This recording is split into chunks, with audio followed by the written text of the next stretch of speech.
আসসালামু আলাইকুম। আপনাদের জন্য ইলিশ মাছের রেসিপি নিয়ে আসছি। প্রথম দেখুন ইলিশ মাছটাতে আমি একটু লবণ, একটু হলুদ, একটু মরিচ দিয়া আমি ভালো করে মাইখা নিছি। মাইখা তারপরে আমি তেলটা গরম হয়েছে পরে মাছটি কিন্তু আমি সব সুন্দর করে দেখুন এই প্যানের ভিতরে দিয়ে দিলাম। যখন ভালো করে তেলটা গরম হয়েছে তখন আমি সবটি মাছ এখানে প্যানে দিয়ে মাছটা একটা পিঠ হওয়া পর্যন্ত আমি ভাজবো। আমি মাছটি বেশি একটা কড়া করে ভাজবো না, হালকা ভাজা দিব।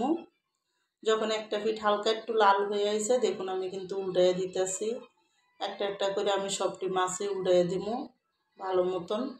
দেখুন আমি কিন্তু এখন এদিকে 3টা মাছ উল্টানো হয়ে গেছে। এখন আমি আরও একটা মাছ উল্টাই দিলাম। মোট কথা সবটি মাছের আমি সুন্দর করে উল্টাই দিব। আমি একসাথে সবটি দিয়ে দিছি, একটু বেশি হয়ে গেছে। তারপর সুন্দর মতন করে উল্টাইছি মাছটির আমি। দেখুন ভালো করে আমি সবটি মাছ উল্টাই দিছি। এখন এই পিঠটা যেমন হালকা লাল হয়েছে ওই পিঠটা লাল হইলে আমি তুললাম। তুললে এদিকে দেখুন একটা প্যানে আমি ওই মাছের তেলটি দিয়ে দিলাম। আর আমি এখানে একটু বেশি করে 1 কাপের মতন পেঁয়াজ দিলাম। পেঁয়াজটা আমি একটু বেশি দিছি। দিয়ে কিন্তু পেঁয়াজটা হালকা সুন্দর করে লাল হওয়া পর্যন্ত, হালকা একটু লাল হয়ে আইছে যখন তখন কিন্তু আমি দেখুন এখানে মশলাটা দিয়ে দিব। এখন পেঁয়াজটা যখন হালকা একটু আইছে আমি এখানে 1.5 চামচ 3 চামচ ধরতে গেলে 2.5 চামচ 2 চামচ আর আধা চামচ আমি এখানে আদা রসুনের পেস্ট দিয়ে দিলাম। আর হলো গিয়ে আমার ডাব্বুটা দিয়ে আমি আধা চামচ লবণ দিয়ে দিলাম। মানে এই ডাব্বুটা একটু বড় আছে এই জন্য এটা একটু বেশি দেখা যায়, কিন্তু হিসাবে 1.5 চামচ লবণ। আর এখানে হলো গিয়ে হলুদ দিয়ে দিলাম আমি 1 চামচ বইরা। হলুদটা আমি একটু কম দিয়েছি। আর হলো মরিচের গুঁড়া দিয়ে দিলাম এখানে আমি 1.5 চামচ। মোট কথা একটু বেশি হালকা দিচ্ছি এখানে। দিয়ে আমি ভালো মতন দেখুন এখন মশলাটারে কিন্তু এখানে একটু জিরার ফাঁকি দিলাম।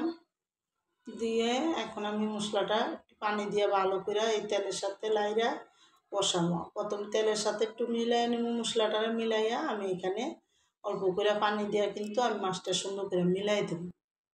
দেখুন এখন মাছটা কিন্তু ভালো মতন মিলাই দেব।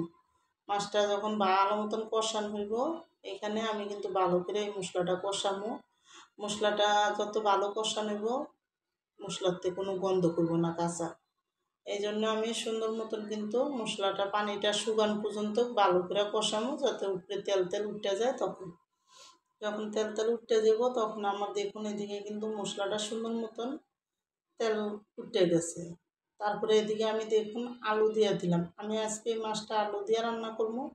আমি এখানে কটা আলু লম্বা লম্বা করে কাটছি। কাটটা আমি কিন্তু বেশ একটা মোটা করে কাটি নেই, চিকন চিকন করে লম্বা করে আলুটা কাটছি। কাটটা আমি আলুটা মশলার সাথে এখন একটু কষাবো, ভালো মতন কষাবো মশলার সাথে। এখানে মশলাটার সাথে ডাক্কে আমি মাংস কষাবো। আলুটা যখন ভালো মতন কষানো হয়ে যাব তখন আমি এখানে দিয়ে দেব।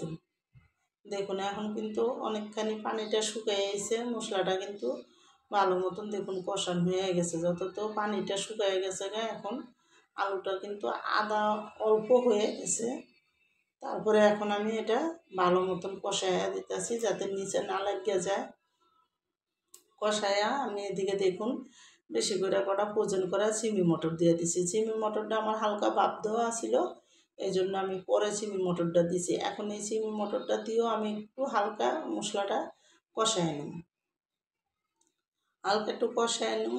কষায় যখন এটা একটু হইব তখন আমি এদিকে দেখুন মাছটি দিয়ে দেবো। এখন মাছটি সব আমি এটার ভিতরে দিয়ে দেবো। দিয়ে আমি এই কড়াইটা ধোয়া দিয়ে অল্প করে পানি দেবো। আমার এই ইলিশ মাছের রেসিপিটা যাদের পছন্দ তারা লাইক সাবস্ক্রাইব দিন প্লিজ। আমার ভিডিওটা বেশি বেশি আপনারা শেয়ার করে দিন, আর সবাই সাবস্ক্রাইব করে দিন আর লাইক করে দিন। যারা যারা আমার ভিডিওটারে সাবস্ক্রাইব করে রাখছেন, লাইক করে রাখছেন তাদের অনেক ধন্যবাদ। আর যারা না দিয়েছেন তারা প্লিজ আমার ভিডিওটা শেয়ার করেন আর বেশি বেশি সাবস্ক্রাইব দিয়ে রাখেন সবাই। আর আপনাদের দোয়া যাতে আমি একটু আগে বাড়তে পারি, সবাই আমার ভিডিওটা সুন্দর করে দেখেন।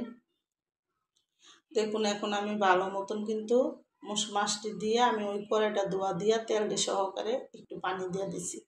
আমি এই পানিটার থেকেই কিন্তু আলুটাও সিদ্ধ হয়ে যাব। আর মাছটা হালকা মাখা মাখা যখন থাকবো তখন আমি নামাই দেব। এখানে দেখুন এখন কিন্তু আমি সব কিছু একসাথে দিয়ে দিলাম। অনেকখানি কষাইছি, আমার অনেকখানি আলুটা কিন্তু সিদ্ধ হয়ে আইছে। এখন শুধু খালি আরেকটু যখন আলুটা আরেকটু ভালো করে সিদ্ধ হইব আর মাছটার ভিতরে মশলাটা ভালো করে ঢুকবো, তারপরে আমি নামাই দেব। এখন ডাইক্কায় এই মাছটা রান্না করবো যতক্ষণ না হয়। দেখুন মাছটা কিন্তু সুন্দর মতন আমার পানিটা শুকাইয়া অনেক হয়ে গেছে। এখন আমি এখানে ভালো মতন একটু ধনেপাতা ছিঁড়ে দিয়ে দেব। আমি অল্প একটু ধনেপাতা ছিল এখানে ছিঁড়ে কিন্তু এখন দিয়ে দিলাম।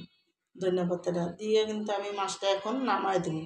যত আমার মাছটা রান্না পুরো কমপ্লিট। দেখুন মাছটা কিন্তু সুন্দর করে মাখা মাখা হয়েছে। আর আমি কিন্তু বেশি একটা করি নেই, পায়ে ঝোল রাখি নেই, অল্প ঝোল রাখছি। এখন আমি মাছটা উঠাই দেব। দেখুন এখন আমার রান্নাটা পুরো কমপ্লিট। আপনারাও